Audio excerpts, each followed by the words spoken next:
This is the screencast for section 1.1, example 6. So we've learned about numerical models, algebraic models, and graphical models. Now we're going to learn how to solve using all three of those methods. To solve graphically, you're going to use your graphing calculator, and we're going to teach you various ways to do that. To solve numerically, there's a lot of miscellaneous ways to do that in your calculator. Typically, students go to the table to solve numerically, but I'll tell you right now, in this course, that's going to be very difficult to get an accurate answer using the table. So don't rely on that so much. We don't really use solving numerically very often. Solving algebraically, though, the good old-fashioned pencil and paper way, we use that all the time. Alright, a fundamental connection, and you may already have made this connection, maybe that's why it's called fundamental, but in Algebra 2 you learned three different words. You learned a root, a zero, and an x-intercept. Those are technically all the same things. The root of an equation means that when you plug that value in, so if a, this number a could be 5, could be negative 17, I don't know, but if you plug that in to the function, the value is 0, which means that a is a zero of that function, which means that at a, the graph is going to be crossing through the x-intercept. So all three of those things are going to take place at the same exact time, assuming that a makes that function's value 0. Looking at example 6, we want to also take a deeper look into what's called the zero factor property. You already know this. You already know that anything times 0 is 0.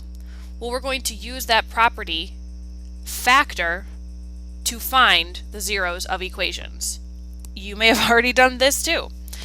So example 6, find all real numbers x for which 6x cubed equals 11x squared plus 10x. And the directions say solve the equation algebraically. No calculator, so it's just pencil and paper, or for me, computer and, what do you call this, stylus. Alright, well, a zero is when the function equals 0. So I'm going to first set the equation equal to 0. I could subtract 6x cubed from both sides, but I want that first term to be positive. That's just easier for me to work with. So I'm going to subtract 11x squared and 10x from both sides of the equal sign. So I get 6x cubed minus 11x squared minus 10x equals 0. The greatest common factor in all three of these terms on the left side here is x. So I'm going to pull out an x, or factor out an x, and I have 6x squared minus 11x minus 10 equals 0. Ouch! Factoring is horrible. Yes, you can go ahead and use quadratic formula, but that's technically the long way, and I know that most of you know quadratic formula better than you know how to factor, so I'm going to show you the factoring way. If you get this method down, you're going to be golden. So first step is to take this middle number, negative 11, and I need to find two magic numbers that equal negative 11 when you sum them or add them. I also want to find two magic numbers, those same two magic numbers, that when you add them equal negative 11, but when you multiply them equal negative 10 times positive 6, which is negative 60. The two magic numbers, let's see here, I'm thinking about what multiplies to be 60. 6 and 10, that doesn't equal 11. 5 and 12, no.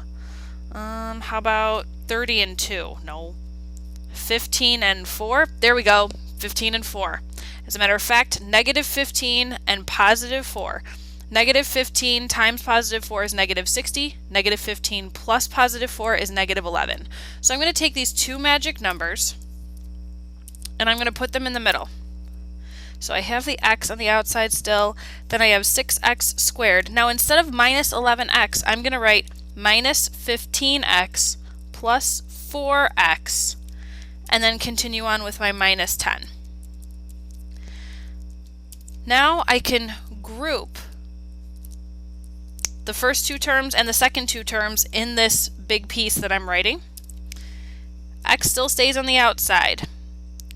Out of this first term, 6 and 15 have a greatest common factor of 3, and then x squared and x have a greatest common factor of x. So now I have, let's see, 6 divided by 3 is 2, x squared divided by x is x, minus 15 divided by 3 is 5, x divided by x is 1, plus The greatest common factor between 4x and 10 is 2, which leaves me with 2x minus 5, which, if you notice, is the same thing that I ended up in the first set of parentheses.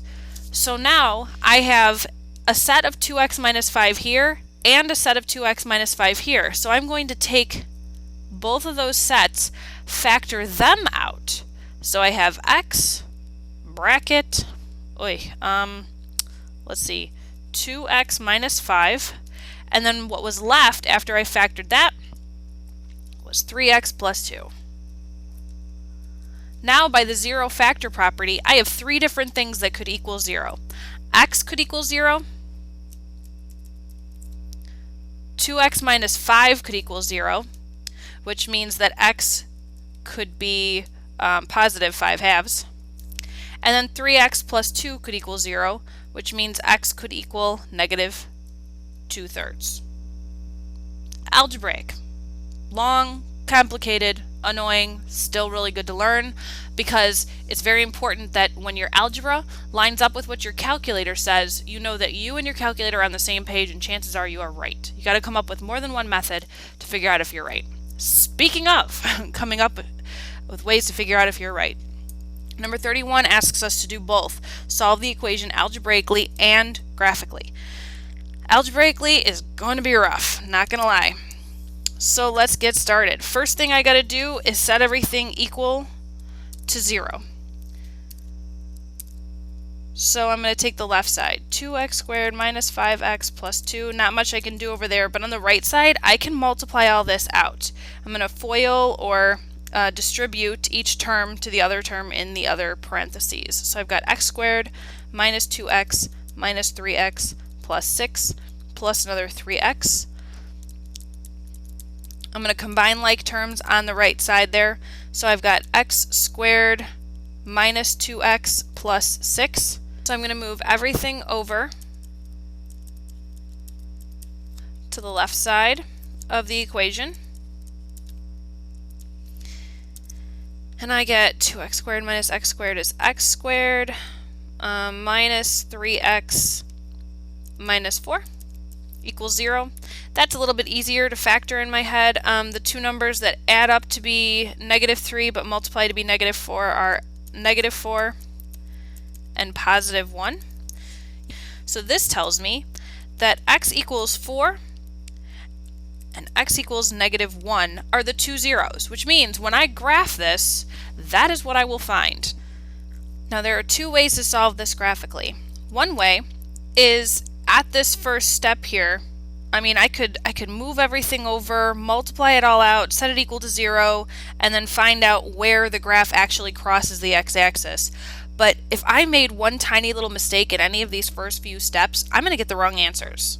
I prefer my method, which is if you take the left side exactly as written and put it in y1, then put the right side exactly as written, put it into y2, you can find out where they intersect, where they are equal. So I did that. I put the left side in y1, the right side in y2. Go ahead and pause. I'll wait.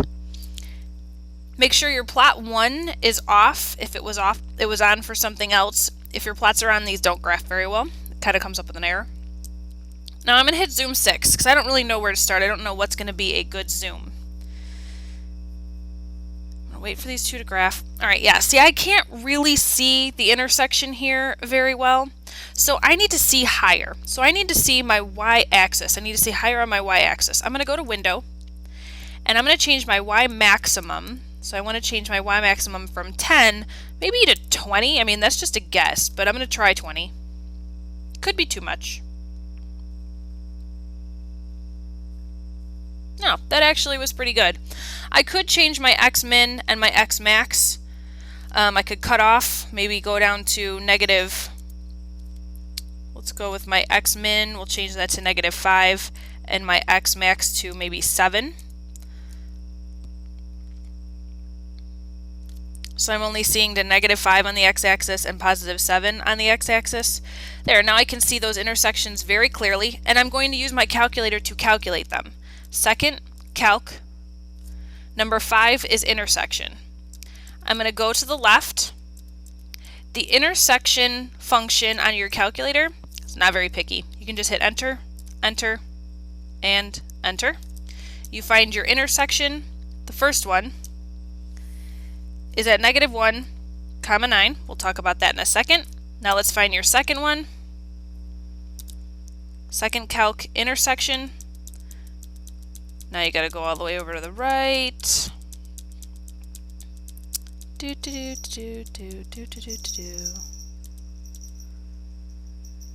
Alright, enter, enter, enter. That intersection is at 4, 14. So can you guess? Would you like, do you think the intersection would be at -1, 9? Are both of those your solution? -1 and 9? And then 4 and 14? No.